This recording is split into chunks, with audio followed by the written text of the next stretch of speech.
Seeing on social media, there have been some trends happening, and Raucus has a special guest to be with us this morning. I do have a special guest. Now, we would have previously spoken to one of our living legends when it comes to football. We're talking about Mr. Shaka Hislop about show racism, the red card.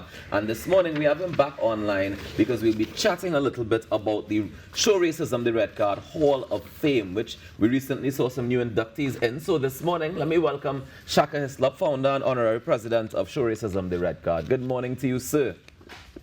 Morning, Raucus. How are you? So far, so good. How are you doing? Thanks for joining us this morning.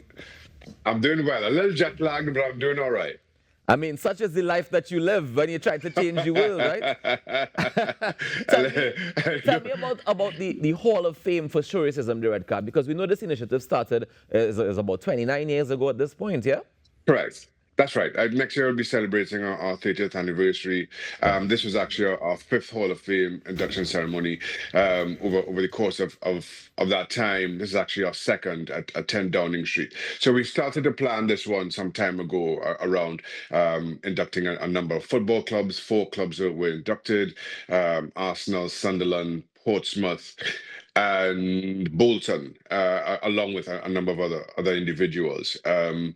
And certainly after the last general election, where Sir Keir Starmer won the prime ministership in the UK, they started reaching out to us to again host. We had to have a couple of pushbacks, but eventually it all kind of came together this week, and it was a fantastic event. The weather in London held up. It was really well received. It was a special time for everybody who was there. Now, Shaka, tell me the importance of celebrating those who would have assisted in the Show Racism, the red card initiative over these years. Listen, I'm a big advocate for taking pause and appreciating some of the differences that have been made over the years, and that in no means underscores how much work there still is left to do. But there have been people who, over the course of the nearly 30 years of this organization's existence, who've given of themselves in immeasurable ways, who've gone that extra distance just to make a difference. And I think the difficult thing about the work that we do is that we know we'll never live in that equal world. We won't appreciate that kind of utopian equality that we continue to work for. But it's important to give to give of ourselves, and in the hope that maybe our kids will, or our grandkids will. I think there's something noble about that undertaking, and as such, it's important to take moments to appreciate and pay tribute to those who think similarly. Tell me something, Shaka. In the last 29 years, what are some of the major changes that you've seen as a result of this initiative? One of the major changes I think that is there for everyone to see is how much more footballers use their platform in addressing these issues, and I think it's a natural progression of well, the sport, the athletes involved in the sport, and how they view their roles. Now, before me, you had the likes of Viv Anderson, of Cyril Regis, any number of players who also have been inducted into our Hall of Fame.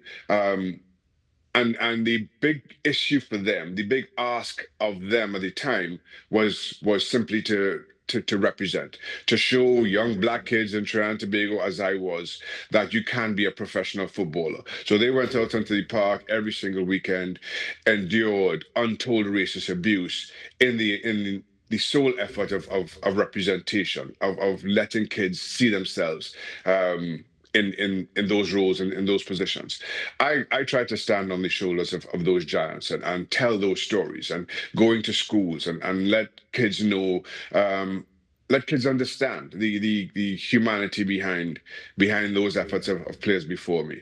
Now you look at players today like Marcus Rashford, like Raheem Sterling, how they use their social media platforms, how they use their standing within the game to directly address a lot of those similar injustices. And I think that is probably the easiest and biggest way that the game has changed over the years.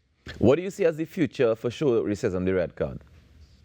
We'll continue to do as we are. We continue to go into schools to speak to kids about racism, about anti-racism, about allyship, in the hope that they grow up to be better, more responsible, more understanding citizens in the long run.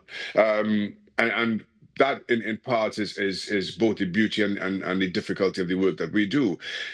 You don't see the rewards for that work for a generation until these kids grow up and go out into society and live some of these things that they're taught every day in classrooms. But then it becomes difficult to how do you best explain that to someone kind of looking in from the outside? Yeah. That for me is less the challenge. The way I put it, Raucus, is we get up, we go to work every single day trying to put ourselves out of a job. When we do put ourselves out of a job, the day that there's no need for organizations such as ours anymore, then we'll consider what we do a success. That's a good way to measure it. But are there plans to have the impact be more worldwide, to expand your reach into other sporting activities or sporting disciplines, I should say? Well, we use a number of other sports as it is. We had a rugby player inducted in the Sports Hall of Fame, into the Shuri's and Red Card Hall of Fame on Monday. So we have a presence in rugby. We have a significant presence in cricket as well. Right now, while there's no plans to go globally, and at one point we did start to reach have an impact in different European countries. But that is more difficult because of how nuanced racism is. We can't take what we do in the UK and implant it in Denmark or Portugal or Germany. There's just so much more nuance to it than that we felt what we do is we partner with organizations who are doing similar work in those countries, who understand the landscape, who understand the ask of those countries better. So while we've again just continue to shift our focus or keep our focus on Britain. Right now, our big push is to get anti-racism education on the school syllabus. That's after the Hall of Fame induction ceremony. We went to Parliament. We have an all-party parliamentary group that we meet with regularly to again speak to those parliamentarians on the grounds of the Houses of Parliament about the need to have this not run by organizations such as ours, but run by the government, be funded by the government, go into every single school up and down the United Kingdom. That remains our first and most immediate need. Shaka, thank you so much for the work that you're doing, and thank you for joining us this morning. Please keep it up, and we look forward to chatting with you again soon. I'll certainly try, Raucus. I look forward to talking to you again. All right, take care. Enjoy the rest of your day. I will. Bye. All right, that's Shaka Hislop, founder and honorary president of Show Racism, the Red Card. And